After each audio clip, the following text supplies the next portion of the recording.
Izin Pak, saya akan memaparkan beberapa laporan Pak, kaitannya dengan rencana pemusnahan arsip yang ada di unit kita Pak. Jadi ada terkait rencana pemusnahan arsip inaktif periode 2006 hingga 2017, yang merupakan langkah krusial untuk efisiensi dan akuntabilitas pengelolaan arsip kita, Pak. Jadi proses penilaian arsip inaktif yang kami lakukan ini sudah sesuai dengan aturan Undang-Undang Nomor 43 Tahun 2009 tentang kearsipan, juga Peraturan Pemerintah Nomor 28 Tahun 2012, dan tentu saja kaitannya dengan jadwal retensi arsip baik itu yang substantif maupun yang fasilitatif yang berlaku di lingkungan pemerintah daerah Provinsi Jawa Barat. Nah, kemudian ini Pak, saya laporkan untuk tim penilai arsip dan pemusnahan arsip ini sudah dibentuk berdasarkan keputusan Gubernur Jawa Barat nomor 139 garing AR titik 03.08.02 Kep Dispusibda seperti itu Pak. Dan tim ini sudah bekerja sejak bulan Februari 2025. Mereka melakukan penilaian secara cermat dengan pendekatan analisis fungsi dan analisis arsip untuk memastikan nilai guna dan masa retensi setiap arsip.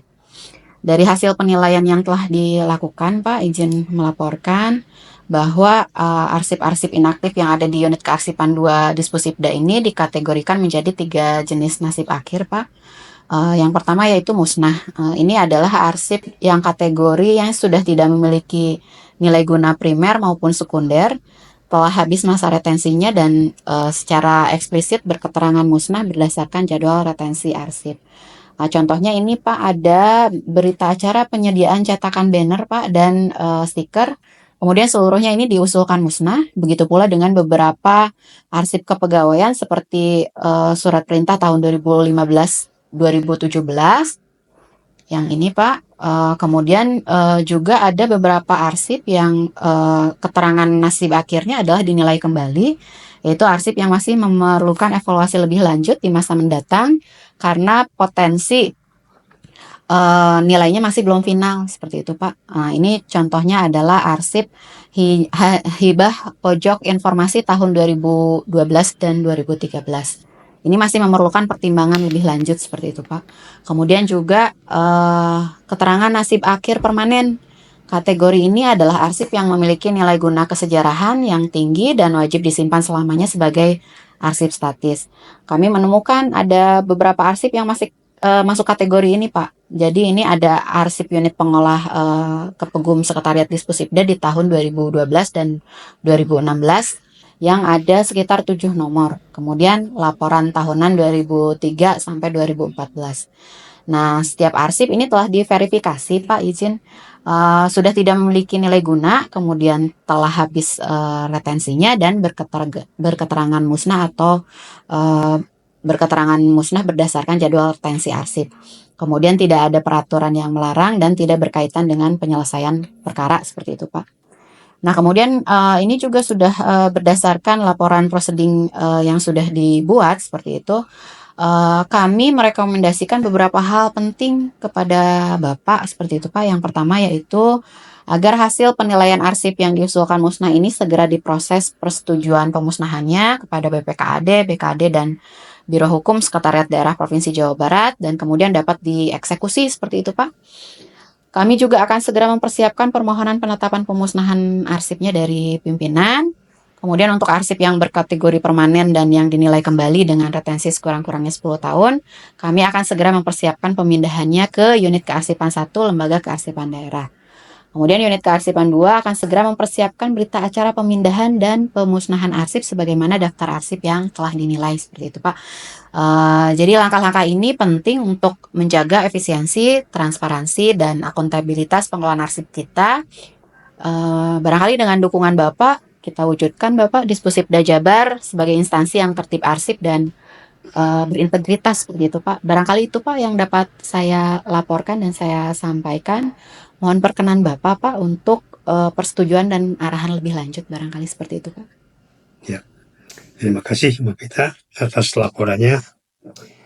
Saya sarankan untuk maju ke tahap selanjutnya sesuai dengan mekanisme yang berlaku, sesuai dengan aturan dan mekanisme yang berlaku. Dan jangan lupa agar didokumentasikan setiap arsip yang tercipta pada proses pemusnahan. Terima kasih, terus jalankan, terus bekerja sama dengan teman-teman lainnya. Terima kasih. Baik. Terima kasih Bapak. Barangkali izin saya kembali ke ruangan. Ya, silakan.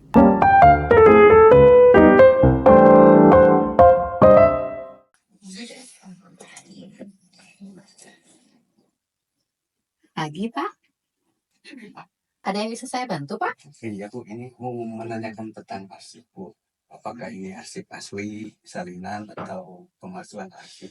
Oh gitu Pak. Mangga Pak, cari Pak. Terima kasih Pak. Bapak pertanyaannya bagus Pak gitu ya. Memang pada zaman sekarang kita memang harus selalu mengecek gitu ya, dan memang harus memiliki kejelian dan ketelitian untuk membedakan antara arsip yang asli, yang salinan, dan bahkan mungkin pemalsuan gitu ya Pak. Bisa saya lihat Pak untuk arsip yang sudah Bapak bawa?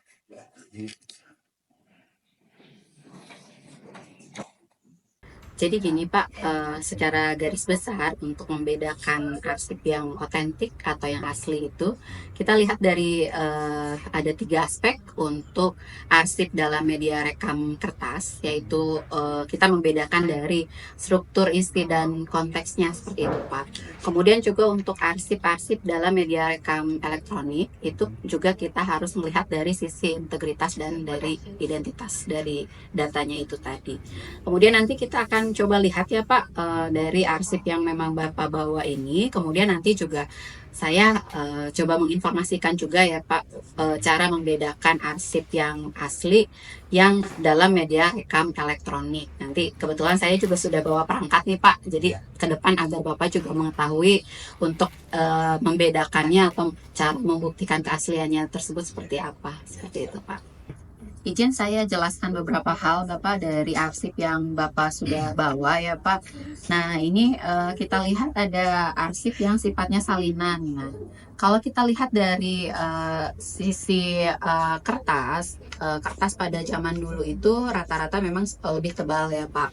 Kemudian juga kalau kita lihat dari warna kertasnya yang memang sudah menguning, itu memang sudah sesuai dengan tahun pembuatannya seperti itu ya Pak. Kalau kita lihat juga dari sisi salinan itu kan biasanya merupakan arsip-arsip yang memang saat itu dibuatnya itu bisa berbarengan dengan arsip aslinya pembuatannya itu. Kemudian juga bisa dibuat setelah selesai pembuatan dari arsip aslinya untuk arsip-arsip yang sifatnya salinan seperti itu Pak. Kemudian juga barangkali nanti kita lihat dan kita bandingkan dengan ada beberapa nih, Bapak juga sudah membawa arsip yang sifatnya asli ya Pak. Kalau ini kan salinan ya Pak. Kalau arsip yang sifatnya asli, barangkali kita lihat juga di sini bahwa ada tanda tangan basah seperti itu, dan memang kita bisa raba ya Pak untuk tanda tangan basahnya ini biasanya ada tekstur tersendiri dan seringkali timbul ke bagian belakangnya. Nah ini yang membedakan antara tanda tangan yang basah yang asli dengan tanda tangan yang memang sudah dipalsukan. Kemudian ada stempelnya juga ya Pak, dan ini memang warnanya juga sesuai gitu ya dengan warna stempel saat itu. Kemudian juga kita dapat melihat pada proses penciptaan dari naskah dinasnya itu tentunya ada ketentuan yang mengatur kaitan dengan penciptaan naskah dinasnya, yaitu adanya nomor, manakala memang arsip atau naskah dinas tersebut diciptakan harus melalui proses registrasi terlebih dahulu di instansi penciptanya seperti itu Pak.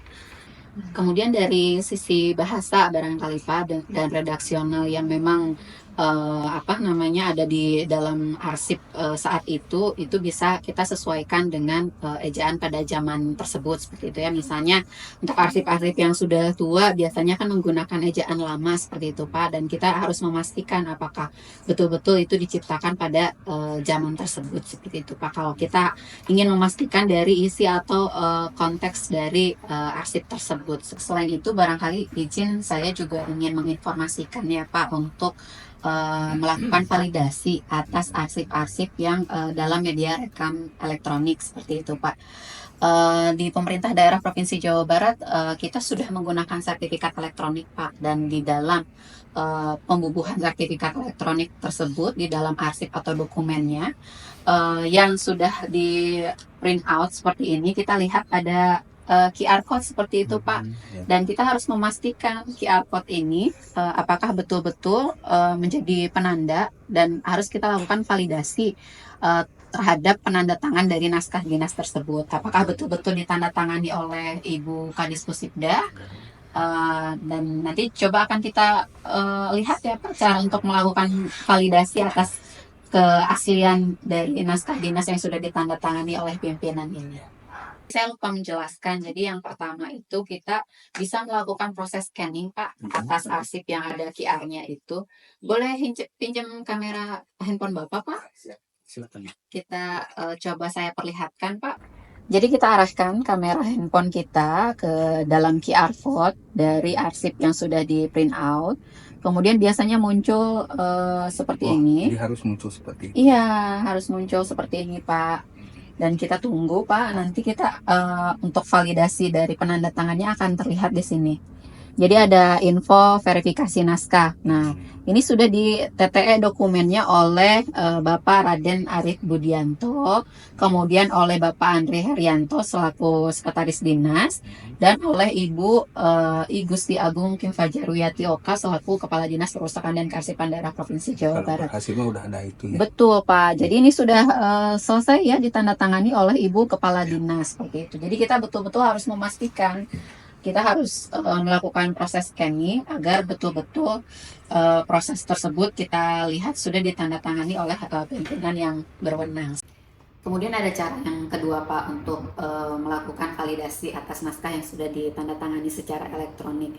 Misalnya tadi Bapak memiliki file digitalnya, jadi ini masih belum di print out gitu. Kalau tadi kan di scan by handphone gitu ya. Kalau misalnya file digitalnya ada di perangkat Bapak, misalnya di komputer, kita bisa membuka ini Pak, tte.komdigi.go.id verify PDF seperti itu Pak. Kemudian kita unggah di sini Pak untuk dokumen PDF yang memang Bapak akan lakukan pengecekannya. Misalnya ini ada naskah kaitannya dengan persetujuan pemusnahan arsip pemilihan Bupati Bogor seperti itu ya Pak. Nah kemudian kita up di website tersebut. Nih di sini kita unggah, kemudian kita akan cek nih apakah betul-betul dokumennya sudah ditandatangani secara elektronik atau belum. Nah ini dalam proses ya Pak. Nah di sini sudah ada keterangan dokumen ini memiliki tanda tangan digital. Nah kita juga dapat melihat nih info tanda tangannya di sini Pak. Ada info tanda tangannya nih. Penanda tangannya adalah Bapak Fajar Librianto selaku penanda tangan pertama, Bapak Andri Haryanto selaku penanda tangan kedua, kemudian Ibu I Gusti Agung Kim Fajarwiyati Oka selaku penanda tangan ketiga atau penanda tangan akhir seperti itu. Nah di sini berlaku tanda tangan berjenjang untuk arsip atau naskah dinas yang ditandatangani secara elektronik di lingkup pemerintah daerah Provinsi Jawa Barat. Dan di sini untuk waktu penandatanganannya terlihat juga ya Pak, per 10 Maret 2025. Jadi kita betul-betul dapat memastikan untuk tanggal penandatanganannya, bahkan waktunya di sini terlihat di pukul 11.28. Sehingga jika ada pemalsuan atas naskah dinas yang sifatnya ditandatangani secara elektronik di dalam media rekam elektronik, itu akan kita ketahui dari timestamp-nya seperti itu Pak. Jadi betul-betul secara real time gitu kita dapat lakukan pengecekan seperti itu. Jadi cara ini lebih safe mungkin ya. Iya Pak, betul seperti itu Pak. Jadi Bapak untuk mengonfirmasi keaslian sebuah arsip, kami para arsiparis akan melihat secara menyeluruh dari kelima aspek tadi Pak. Jadi 3 aspek dari sisi arsip dalam media rekam kertas, yaitu struktur, isi, dan konteks. Kemudian juga ada 2 tambahan, yaitu dari sisi identitas dan integritas dari arsipnya untuk arsip dalam media rekam elektronik. Jadi tidak cukup hanya dari satu aspek saja Pak, tapi kombinasi dari semuanya. Nah kemudian jika ada keraguan pada salah satu aspek, kami akan melakukan penelitian lebih mendalam atau bahkan melibatkan ahli forensik dokumen seperti itu Pak. Kemudian jika Bapak memiliki dokumen yang ingin dikonsultasikan keasliannya, silahkan bawa ke sini barangkali Pak. Kami bisa bantu memberikan penilaian awal atau mengarahkan ke pihak yang lebih berwenang jika memerlukan analisis teknis yang lebih dalam seperti itu Pak. Itu barangkali Pak yang dapat saya jelaskan. Ini untuk arsip yang tadi punya Bapak. Terima kasih penjelasannya. disampaikan bisa dipahami oleh saya dan bisa menerangkan kepada yang lainnya. Terima kasih banyak.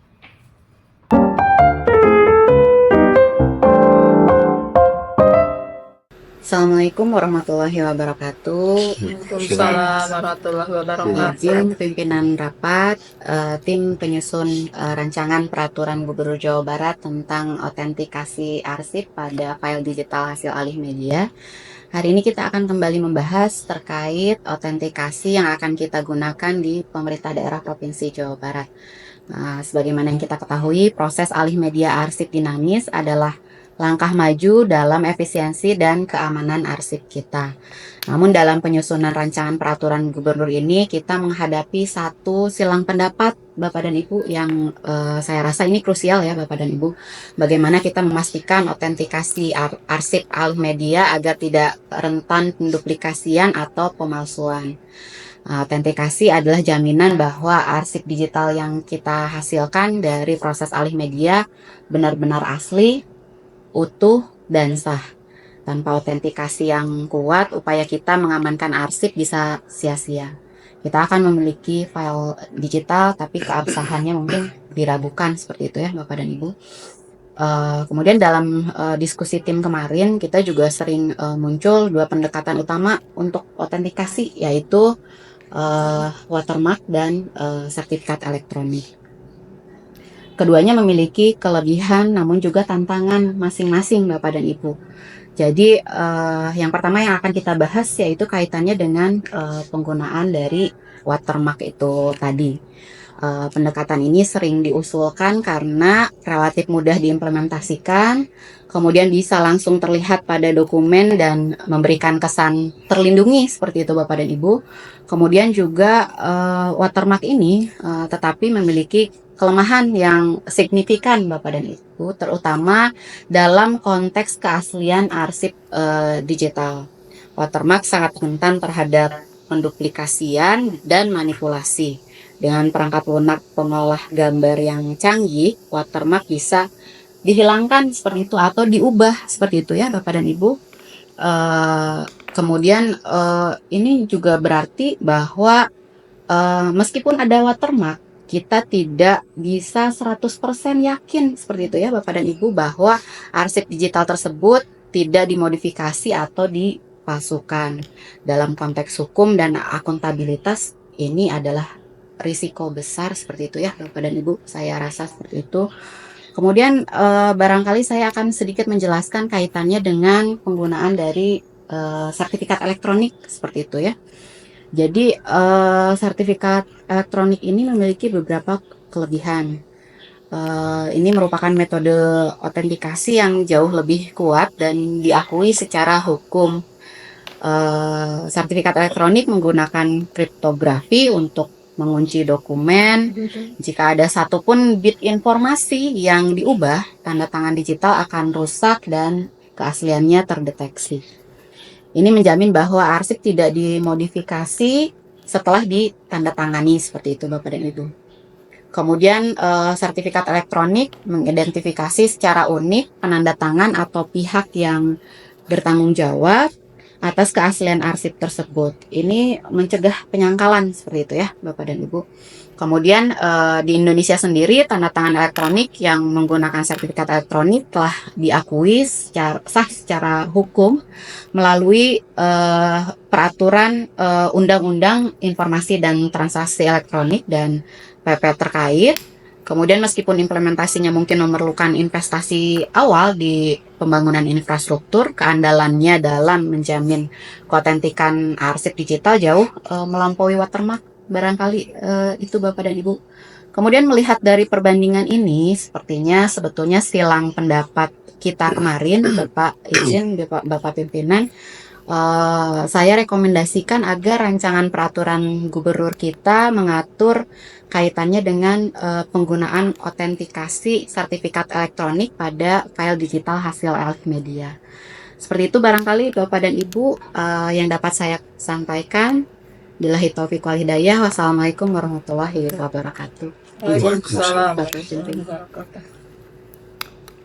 Baik, Bapak Ibu, terima kasih Bu Pita yang telah menjelaskan tentang proses autentikasi ini ya. Karena ini merupakan kebutuhan yang sangat mendesak. Saya kira perhatikan penjelasan Bu Pita, kita ambil kesimpulan dan kita ambil tetapkan bahwa di rancangan Pergub Jabar nanti yang menjadi ketentuan proses autentikasi adalah melalui sertifikat elektronik. Saya kira rekan-rekan juga setuju ya. Kita tetapkan bersama bahwa proses di Pergub ditetapkan bahwa autentikasi melalui proses sertifikat elektronik. Saya putuskan. Terima kasih. Terima kasih Bapak Pimpinan. Terima kasih Bapak dan Ibu.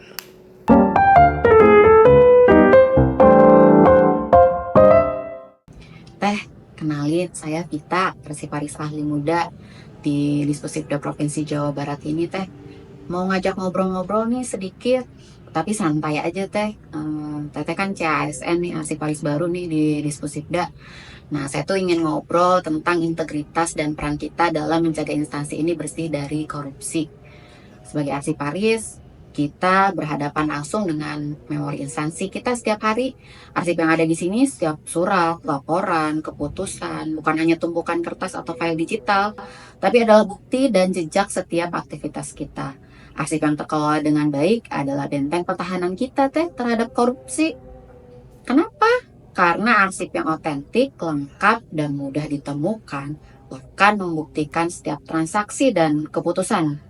Korupsi itu suka bersembunyi Teh di balik ketiadaan bukti atau manipulasi data. Dan disinilah peran kita sebagai penjaga arsip menjadi sangat krusial. Jadi semangat anti korupsi bagi kita berarti menjaga setiap jejak ini dengan jujur, transparan, dan akuntabel. Nah, dalam praktik sehari-hari, godaan untuk melanggar integritas itu bisa datang dari mana saja, bahkan dari hal-hal yang mungkin terlihat kecil. Mari kita lihat Teh beberapa contoh yang bisa saja kita hadapi, bahkan saya sendiri Teh sebagai arsiparis. Contoh pertama nih ada permintaan memuluskan proses. Pernah nggak Teteh mengalami waktu di tempat kerja sebelumnya? Ada teman dari unit lain atau mungkin pemohon dari eksternal yang datang dan berkata, bisa bantu cepat ini tidak? Saya butuh arsip ini besok. Padahal prosedurnya seminggu. Nanti ada uang kopi untuk kamu. Atau tolong deh data yang ini disamarkan sedikit saja untuk laporan. Ini adalah situasi yang menguji integritas kita Teh. Pertama, berpegang teguh pada prosedur yang ada. Kita punya SOP dan CRA yang jelas.